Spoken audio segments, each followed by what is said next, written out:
A quinta temporada de Cobra Kai estreou recentemente na Netflix. E olha, tenho que dizer que essa já é uma das minhas temporadas favoritas da série, né?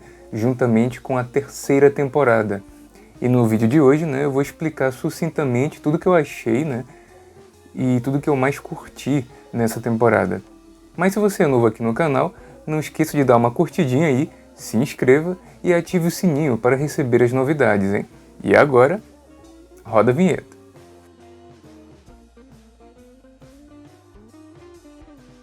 Bem, a quarta temporada eu tinha achado a mais fraca de todas, né? Apesar de ser muito divertida e com várias qualidades. E uma das maiores delas, com certeza, né, havia sido a introdução, né, do Terry Silver, vilão de Karate Kid 3 e parceiro de John Kreese. E aqui nessa quinta temporada, né, eu senti que eles conseguiram aprofundar muito bem, né, toda a maldade do Silver, né, cuja total falta de escrúpulos já tinha ficado bem clara, né, e sido revelada no final da temporada anterior, né.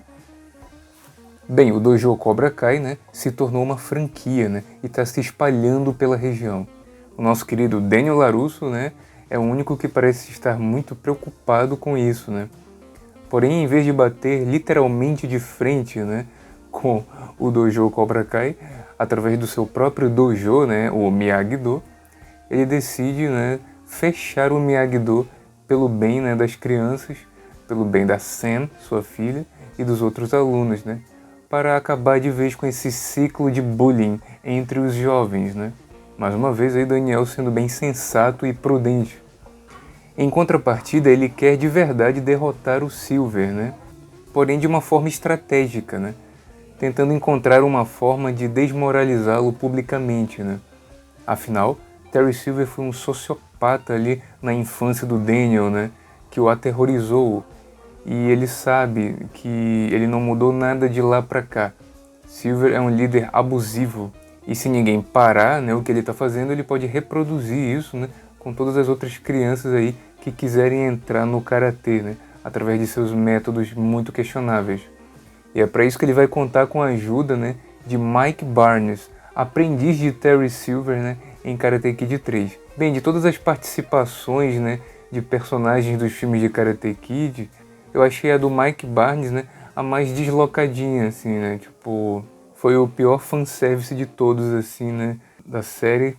E eu espero que realmente esse personagem, né, ganhe mais destaque, né, na próxima temporada. De todas as aparições, né, de personagens coadjuvantes aí de Karate Kid na série, né, todas elas sensacionais, a do Mike é a única que eu achei que não era estritamente necessária, né. A narrativa poderia muito bem, né, progredir sem a presença dele, né, de uma forma bem tranquila, assim. No entanto, a presença dele não incomoda em nada, né, tipo, e é legal ver ele, né, já bem mais velho e protagonizando algumas cenas bem engraçadas e servindo como um dos novos alvos do Terry Silver, né, então ele vai servir também pra gente ver o quanto de inescrupuloso o Terry Silver pode ser, né. Outra participação especial bem legal que acontece aqui é a da Jessica, né? Personagem ali que é amiga do Daniel em Karate Kid 3 e que tem uma importante função narrativa aqui, né? Porque ela vai ser ela que vai esclarecer para Amanda os detalhes do passado do Daniel com o Silver, né? É muito legal, né, saber que foi a Jessica que apresentou a Amanda pro Daniel, né? Uma forma bem legal, né, de incorporar ela aqui na trama da série com um fanservice muito bem colocado e coerente, né? Em um momento em que a Amanda está dando um tempo do Daniel por achar que ele está obcecado demais em desmoralizar o Silver. E por falar no Daniel, né, é muito legal a maneira como ele foi escrito nessa temporada, né? Porque como eu já falei, né, se por um lado ele teve a sensatez ali, né, de fechar o Miyagi-Do para proteger as crianças, por outro, né, ele demonstra realmente estar tão focado em desmoralizar o Silver que ele acaba esquecendo, né, as outras áreas da sua vida e acaba ficando até um pouco agressivo para conseguir seus objetivos. Isso nos leva a um ponto muito interessante da série, né, que é a desconstrução da figura do Daniel LaRusso como modelo de heroísmo, né? Algo que eu nunca achei, né, necessário, né? mas que seria interessante para criar harmonicamente essa relação de complementaridade entre ele e o Johnny Lawrence, né? Que parece ser o grande motivo temático dessa série existir, a meu ver. E eu até queria ter visto, né, essa desconstrução do Daniel até bem mais cedo. E eu vou explicar um pouco, né, adiante, né, por quê. Aqui nessa temporada é hilário ver como as posições se invertem, né? Com o Johnny não dando mais a mínima, né, pro futuro do karatê na cidade, agora que ele vai se tornar um pai de família, né, e tá muito mais focado em conseguir um emprego, né, para poder sustentar a sua nova mulher, né, e o seu futuro filho. Inclusive é hilário vê-lo como motorista de Uber, né? Enquanto que Daniel, né, que antes era o grande pai de família da dupla e a grande voz da razão, né, agora se vê muito mais obcecado em sua rivalidade com o Silver do que o próprio Johnny. Ao ponto de ter uma cena em que, pasmem, Daniel LaRusso vai pedir conselhos de Johnny Lawrence, né, quando a Amanda se separa dele. Uau, o mundo dá voltas, hein? Johnny, que é o cara que começou a série, né, reabrindo o dojo Cobra Kai, agora não liga mais, né, pro karatê, né, como antes. Já o Daniel parece ser o único que sabe o quão nocivo, né, o Silver pode ser, né, e vai a fundo para provar isso. Ou seja, o Johnny, que era o valentão do Karate Kid e que começou querendo comprar briga, né, agora é aquele que não quer mais ter que brigar. Ao passo que o Daniel, que começou a franquia sendo a vítima, né, do Johnny Lawrence, não querendo exatamente brigar, agora quer ir a fundo para prejudicar o Terry Silver, né? Ele passa a ser o único que quer comprar briga com o novo vilão, né? Então é legal essa inversão aí que eles fazem, né? Como se fosse aí um eco-narrativo invertido ali, né, dentro desses arquétipos, se você for parar para pensar. E eu só digo que eu queria ter visto, né, essa desconstrução do Daniel mais cedo, porque a proposta da série Cobra Kai, né, é fornecer um outro ponto de vista da história de Karate Kid, né, que no caso é a do antagonista Johnny Lawrence. E eu tenho que abrir brevemente, né, um parêntese aqui. A série Cobra Kai veio com a proposta de humanizar, né, aquele que é o vilão e o boy lixo do primeiro Karate Kid, Johnny Lawrence, guiando também em um caminho de redenção, né, o que por si só é uma proposta sensacional, né, e que acabou não só enriquecendo ainda mais o personagem, como também todos os outros personagens de Karate Kid, né, que aqui na série ganham mais camadas e se tornam personagens mais interessantes do que nos próprios filmes. Porém, o maior problema da série para mim era que ela tentou comprar um discurso de equivalência entre o mocinho e o vilão, né? E isso é materializado até naquela fala da Ali no final da terceira temporada, né? Que ela fala com o Daniel e o Johnny naquela festa, de que eles são muito mais parecidos do que imaginam, e toda a história tem dois pontos de vista e blá blá blá blá blá blá. O que nunca fez muito sentido pra mim, né? Porque a verdade é o que tá no roteiro, né? No caso do filme, né? E o que tá no roteiro é que realmente o Johnny era um boy lixo que ficou sendo babaca com a Ali o tempo inteiro. E o Daniel só foi defendê-la dele. E foi assim que começou a rivalidade entre os dois. Na verdade, a ideia da série Cobra Kai teria surgido de uma piada nonsense da série How I Met Your Mother, em que um dos personagens que cresceu, né, vendo o Karate Kid sempre defendeu que para ele o verdadeiro herói era o Johnny Lawrence e não o Daniel LaRusso. O que claramente, né, é uma piada, é um absurdo para fazer a gente rir. Mas é como se a série Cobra Kai tivesse de alguma forma levado isso a sério, a ponto de querer então, né, honrar o personagem, né, com uma história em que ele é o protagonista, e aí a gente acompanha o seu processo, né, de desenvolvimento assim como herói. O que por si só é uma ideia bem legal. Mas não, eles não são equivalentes, né, o Johnny e o Daniel. Todas as ações erradas do Daniel em Karate Kid eram reações às coisas erradas que o Johnny fazia com ele. Então não dá para equiparar os dois personagens do jeito que a Ali tenta fazer parecer ali, né, naquela conversa, né? Tenta sugerir. O Johnny quase mata o Daniel se não fosse a chegada do Sr. Miyagi. E a única vez em que realmente a gente vê o Daniel quase cedendo ao desejo de matar seria no próprio final da terceira temporada mesmo, né? Onde ele quase mata o John Kreese, né? Inclusive após salvar o Johnny, né? Diga-se de passagem. E é interrompido, então, pelo chamado da sua filha, Samantha, né? Então isso é interessante, né? Para mostrar algum tipo de vulnerabilidade em Daniel, né? O que contribuiria para mostrar que ele e o Johnny podem sim ser parecidos, mas não como algo que a Ali saberia, porque ela não está a par de nada do que está acontecendo no presente, né? Apenas baseada nas experiências que ela teve na juventude com o Johnny e o Daniel, não dava para afirmar que eles são tão parecidos assim. Baseado, inclusive, né, em uma nova informação apresentada nessa série, né, onde ela diz que terminou com o Daniel por ele não ter aceitado, né, a aproximação dela com outro cara enquanto eles ainda estavam juntos.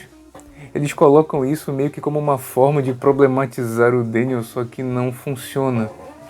É como se fosse uma ideia colocada de última hora, assim, de qualquer jeito, né? Só para colar a ideia de que ele e o Johnny não são tão diferentes assim, só que isso não cola, né? Tipo, até porque a gente não vê o contexto desse término dele com a Ali, né? Nem nos filmes e nem na própria série Cobra Kai em forma de flashbacks, por exemplo, né? Como eles fazem com a origem do Chris. Então fica bem forçada a barra ali para sugerir, né, essa ideia. Até porque uma coisa é você sentir ciúme de sua namorada por ela se aproximar demais de outro cara. Outra coisa é você não conseguir aceitar o término de um relacionamento antes da sua parceira começar a falar com outro cara e ficar constrangendo ela publicamente, inclusive roubando pertences dela, forçando-a a dar atenção a você, enquanto você pratica bullying com o cara que ela tá gostando agora, inclusive chegando a agredi-lo fisicamente e até quase matá-lo, que é o que o Johnny, né, faz com o Daniel. Então não, Ali, eles não são equivalentes. E eu só fiz esse grande parêntese aqui, eu tô falando de tudo isso, apenas porque, para trazer uma ideia interessante, né, de complementaridade, né, entre o herói clássico, né, representado pelo Daniel LaRusso, e a figura do anti-herói, né, representado pelo Johnny Lawrence, seria legal que, enquanto este alcança a redenção, o outro se desmoralizasse. Só que no caso do Daniel, isso nunca chega a acontecer com tanta veemência assim, né? Nas temporadas anteriores, a gente até tinha visto, né, uma tentativa, né, de mostrar o Daniel como alguém que não é um grande poço de humildade e sensatez assim, né? Quando ele conta vantagem para os amigos da concessionária ao rever o Johnny, né, pela primeira vez em muito tempo, logo no primeiro episódio da série. Ou quando, por exemplo, ele e a Amanda falam com aquele cara, né, dono do imóvel lá onde se encontra o dojo Cobra Kai, né, para ele usar seus capangas para darem um jeito no Chris caso ele se recusasse a sair do imóvel, né. Só que as controvérsias dos LaRusso param por aí mesmo, né, tipo, e no final das contas o Daniel ainda é aquele honesto herói em construção que ele sempre foi nos filmes. E depois de um certo personagem não ter agradado tanto assim, né, alguns fãs daí de uma certa saga, ao ser apresentado em uma versão mais velha e desiludida, né, eu até gostei bastante disso, por sinal. Parece que o roteirista de Cobra Kai não quis tanto assim, né, desconstruir a figura do Daniel LaRusso. E tudo bem, porque como eu já falei, né, essa desconstrução não era necessária, né? Ao contrário da Ordem Jedi em Star Wars, por exemplo, né, que são uma instituição religiosa e repressora, né, e que aí sim cabe, né, uma desconstrução, o Daniel LaRusso, por sua vez, não tinha nada de tão problemático assim em sua evolução como herói ali nos filmes do Karate Kid. A menos que surja, né, algo de novo em sua trajetória que o reconecte de forma negativa ao seu passado, né, dando aí um novo aspecto à sua personalidade, né? O que é isso que Cobra Kai faz muito bem desde sempre. Em Cobra Kai não só Johnny precisa amadurecer, como também Daniel precisa amadurecer em seu processo de ressentimento em relação ao seu antagonista. E o legal do Daniel é que antes que ele possa se perder demais em seu caminho, né, ele sempre, né, tem o autocontrole, né, para reconhecer quando ele está inclinado ao erro, né. E eu comentei tudo isso, né, só para evidenciar que, apesar da série parecer ter comprado aquele discurso de equivalência entre os dois personagens, ela também parece ser perfeitamente consciente do contrário, né? Tanto é que nessa temporada, definitivamente, o Daniel é o grande protagonista e não o Johnny. É ele que tem o arco mais dramático da temporada e que triunfa sobre o vilão no final. A cena do duelo entre o Daniel e o Silver, né, é uma das mais sombrias de toda a série. Eu realmente temi pela vida do Daniel, né? A iluminação mais apagada ali no apartamento do Arraya e uma coloração mais azulada, né, dão à cena um tom mais melancólico, que contrasta bem, né, com a coloração mais quente, né, que a série costuma ter. Isso é evidenciado até pela blusa de frio azul escuro que o Daniel está usando, né, que mostra que o personagem realmente está passando por uma fase difícil, de muita tristeza, né. E a grande cobra ali no tapete da sala do apartamento, né, evidencia a grande armadilha na qual o Daniel se encontra. Silver conseguiu prejudicar o casamento de Daniel para conseguir que ele ficasse vulnerável emocionalmente o bastante, né, para poder vencê-lo em uma luta. O que acontece com o Daniel, né, acaba movendo todo mundo, né, a querer agir contra o Silver, né.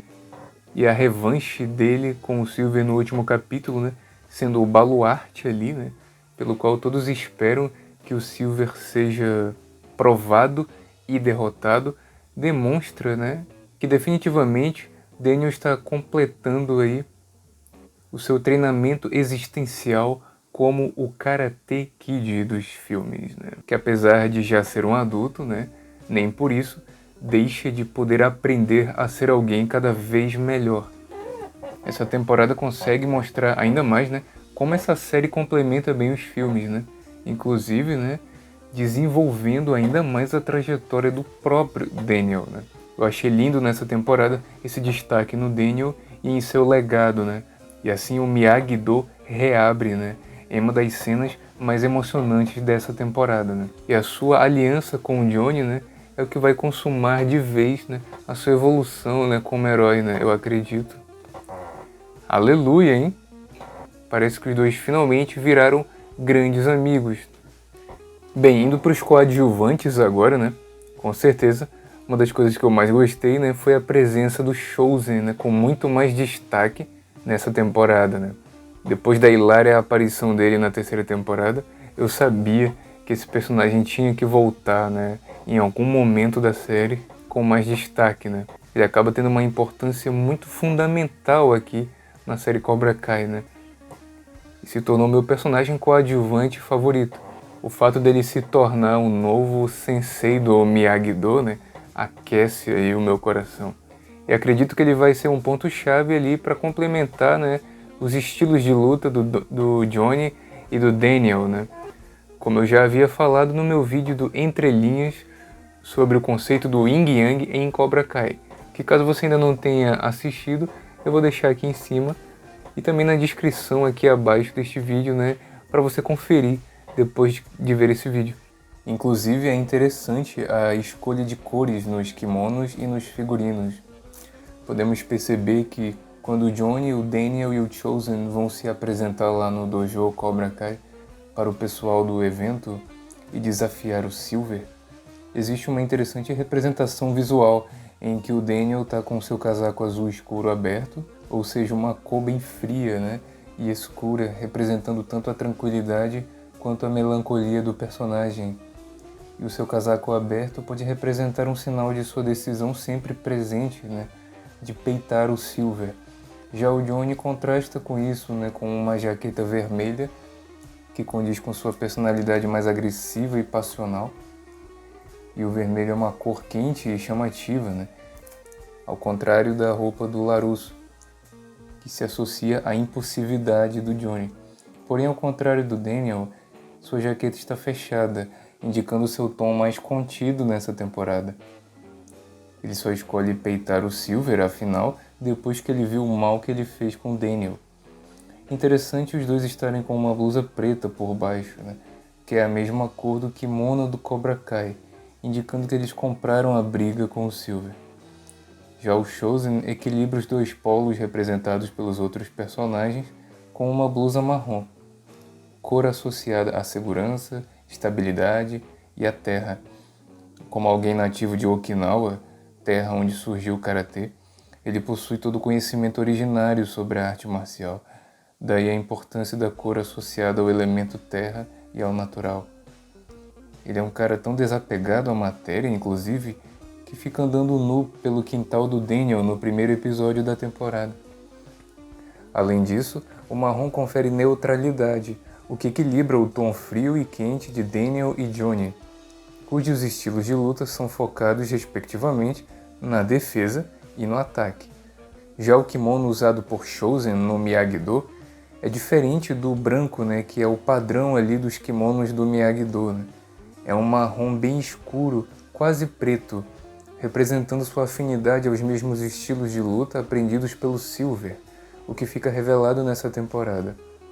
E no duelo dele com o Silver, você consegue perceber os golpes do Chozen sendo mais voltados para a defesa, enquanto que o Silver aposta mais no ataque. Silver chega a apelar para o uso de armas brancas até em determinado momento, o que faz aí sim o Chozen pegar as suas também. E em vários momentos, bem que o Chozen poderia ter cortado o Silver, mas escolhe apenas despistar a espada dele. As cenas de luta conseguem incorporar bem a personalidade oposta desses personagens na forma como eles lutam. A lealdade do Chozen ao Daniel, né, é muito interessante de se ver, né? Porque é quase que como uma forma dele tentar compensar os erros do passado, né, para com o personagem, que é mostrado ali em Karate Kid 2, né? E tudo que eu falei sobre essa temporada destacar o Daniel como um grande herói, né, em relação aos demais, se evidencia, né, no próprio diálogo que o Chozen tem com o Johnny, né, em que eles começam a falar mal do Daniel para depois ambos reconhecerem, né, a integridade dele, né? Deixa o menino em paz, rapaz, para de encher o saco, mano. Aliás, essa coisa de muitos fãs acharem o Daniel sem sal e o Johnny mais maneiro, né, é uma coisa realmente problematizada até pela própria série, né, que mostra que o estilo do Cobra Kai, né, quando ele era ainda dirigido pelo Johnny Lawrence, e o fascínio que ele consegue exercer, né, entre os jovens, muito mais do que o jeito pacífico e moderado do Miyagi-Do, né, é uma crítica, né, à própria espetacularização da violência, é uma crítica ao excesso e ao radicalismo, né? Como brasileiros a gente pode dizer, né, o quanto o radicalismo, né, politicamente falando, acaba exercendo mais fascínio do que a moderação. Outra coisa bem legal de se ver, né, é como o Johnny tenta unir o Miguel e o Robbie, agora que eles vão ser praticamente irmãos, né? Eles têm que aprender a superar, né, as suas desavenças. E aquela cena da luta entre os dois, né, foi uma das que eu mais gostei aqui. E apesar de ter uma resolução meio facilitada demais, né, por outro lado ela é bem orgânica e coerente, né, no sentido de levar os personagens aos seus ápices emocionais para a partir daí, né, amolecê-los e recobrar a consciência, né, para não repetirem os mesmos erros do passado, né. A viagem do Miguel ao México, né, apesar de ser uma trama que se resolve muito rapidamente ali logo nos primeiros episódios, né, foi importante ali para fazer o Miguel reconhecer quem ele é, onde ele deve estar e como ele pode ser útil em sua trajetória de vida, né, tipo, finalmente, né, ele entende o porquê ele foi criado por uma mãe solteira. Interessante perceber como o grande clímax, né, de luta entre os jovens acontece, né, de uma forma muito mais coerente, né, e dentro de um contexto mais maduro do que nas temporadas anteriores. Ao contrário ali da cena na escola, ali na segunda temporada, e aquela dentro da casa dos LaRusso, né, na terceira temporada, aqui, né, tudo acontece, né, com uma motivação mais necessária, né, e menos torpe, enquanto que são os adultos que protagonizam as cenas de luta mais evitáveis, por assim dizer. Isso revela aí a maior maturidade, né, do núcleo jovem, né, que eles alcançaram nessa temporada. Por falar nisso, né, a função do Anthony, né, ficou bem legal ali, né? Foi muito massa ver ele absorvendo os ensinamentos do Chosen e aplicando ali no final, né, de uma forma muito legal. Isso mostra que o personagem ele tem uma importância ali muito mais mentalmente estratégica também, né, do que puramente física.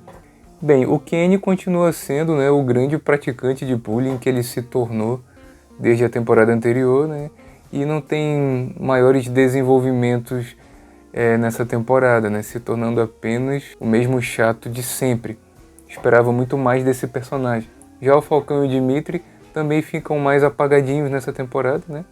Mas é compreensível, já que os dois, né, principalmente o Falcão, né, já tem todo um arco de desenvolvimento muito bem feito nas temporadas anteriores, né?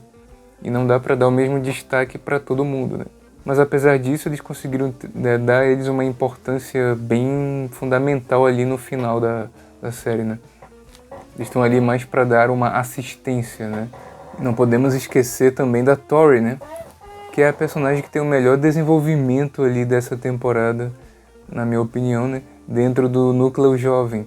Ela faz a narrativa avançar, né? De formas bem sutis. E o dilema dela, né? Em ser a única que sabe da trapaça do Silver, sem poder demonstrar isso, né? Coloca a personagem ali num caminho de redenção bem legal, né? A desonestidade do Silver, né? Em conjunto com a sua abusividade, era o que a Tori precisava para se tocar de que ela está no lado errado. A presença da nova Sensei Kim, né? E o modo como ela vai moldando a relação da Tori com a Devon, né? Vai colocando a personagem em um muro em que ela tem que escolher e decidir quem ela quer ser. Apesar da Tori, né, ser uma personagem que tinha o backstory mais superficial, né, na minha opinião, né? A quarta e a quinta temporada conseguiram desenvolver o arco dela de uma forma bem legal, né? Muito satisfatória. Voltando à questão das cores, é inevitável perceber que a Devon é a única que usa um kimono azul do dojo que foi comprado pelo Cobra Kai, no meio de todo o preto, né, do Cobra Kai, indicando que ela não tem a mesma postura que os outros. E até conseguiram trabalhar o Arraia de uma forma bem legal, né?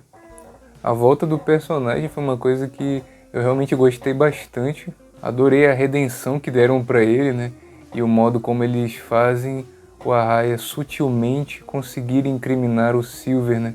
Através de uma das cenas mais inteligentes, criativas e singelas dessa temporada ali, que dá um tom mais emocional, né, ao personagem, né, para além daquele jeitinho bobo e meio vergonha alheia que ele tem, né. Outra coisa legal nessa temporada é como eles apostam mais, né, em cenas psicológicas, principalmente ali em torno da Sam e do Chris, né, com direito a um trabalho de recriação digital de um Johnny mais jovem, né, que ficou muito mais bem feito do que aquele Anakin Skywalker lá na série Obi-Wan Kenobi, né, fala a verdade. Se antes eu achava a Tori a personagem mais superficial em suas motivações, agora podemos dizer que a Sam, né, tem, né, o arco mais superficial aqui, né. Eu esperava muito mais assim de um aprofundamento na síndrome do pânico, né, que ela desenvolveu por causa da Tori, né. A personagem acaba tendo aí o arco mais fraco dessa temporada, né. Eu realmente esperava mais ver os traumas dela. Achei legal, né, como essa temporada quebra algumas expectativas, né? Não só ali na cena da piscina, onde a gente pensa que vai ter, né, um outro embate, tipo aqueles das temporadas anteriores, né, entre o núcleo jovem, e acaba que não tem, né, mostrando que os personagens estão mais maduros. E a quebra de expectativa do Silver, né, como um vilão de grande renome dessa temporada, o que acabou não acontecendo, porque ele acaba sendo enganado ali pelo Johnny e pelo Daniel, de uma forma hilária, contribuindo aí para um gancho muito legal para o personagem, né?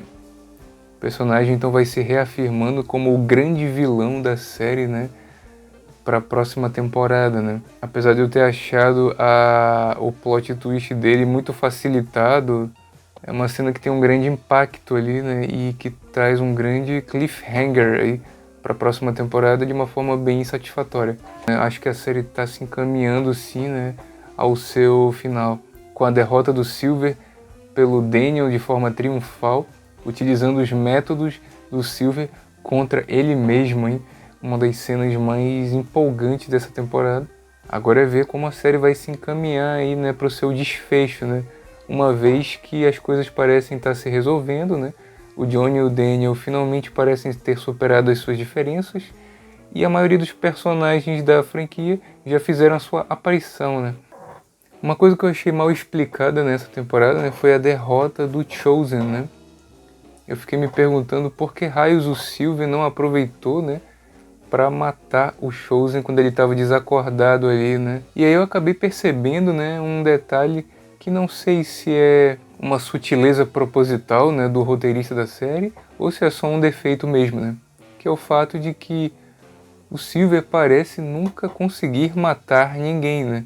Apesar de ser um vilão bem impiedoso. Se você parar para pensar, né, ele espancou a Raya apenas o suficiente para ele ficar muito machucado, né, na temporada anterior, para que ele pudesse incriminar o Chris, né? E nessa temporada ele tem a chance de matar o Daniel, mas escolhe deixar ele vivo. Ele tem a chance de matar o Chosen encravando sua espada nele, mas também prefere não fazer isso. E tem a chance de matar o Johnny, mas acaba pedindo para os capangas dele fazerem isso. Então realmente o personagem parece nunca querer consumar o ato de matar, né? Uma coisa interessante aí, né? Porque tipo, ainda dá mais sentido aquela frase, né, no diálogo dele com o Chosen antes de começarem a lutar, né? O Chosen diz: "Eu não tenho medo de matar". E o Silver responde: "E eu não tenho medo de morrer". Inicialmente, né, parece que esses diálogos foram até invertidos, né? Porque faria mais sentido o vilão dizer que não tem medo de matar, né? E não o herói.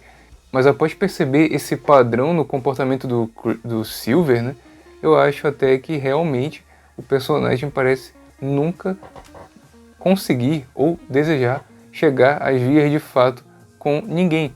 Diga aí nos comentários, né, o que você acha disso, ou se você tinha percebido isso ou não. O mesmo não se pode dizer do Chris, né, que realmente chegou até a quase matar o Johnny se não fosse o Daniel salvá-lo ali no final da terceira temporada, né? O que o coloca aí como uma ameaça muito maior, né, aí pro final da série, já que ele parece não ter nenhum escrúpulo nesse sentido, né? Bem, essa foi a minha longa e sucinta, né, análise de tudo que eu achei, né, da quinta temporada de Cobra Kai. Deixe aí nos comentários, né, o que você achou dessa temporada, qual foi sua cena favorita, o que mais você gostou na série, qual o seu personagem favorito e tudo mais. Ah, e claro, né, o que você acha que vai acontecer na próxima temporada, né, o que você espera da próxima temporada, que pode ser a última. Compartilhe esse vídeo com seus amigos mais nerds e fãs de Karatê e a gente se vê então no próximo vídeo. Um forte abraço e até a próxima!